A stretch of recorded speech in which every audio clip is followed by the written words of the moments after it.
Hello guys and welcome to this video. Today I will show with you how to remove React on message on Gmail.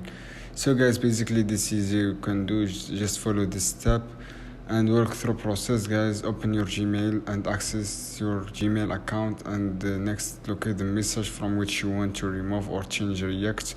On your unbox, guys, of the message, you will find reaction features, as you can see here, represented by an emoji, icon, smiley face, and click on this icon and you can view reaction. Choose the reaction you want to replace and the current one with, and click and send a new reaction.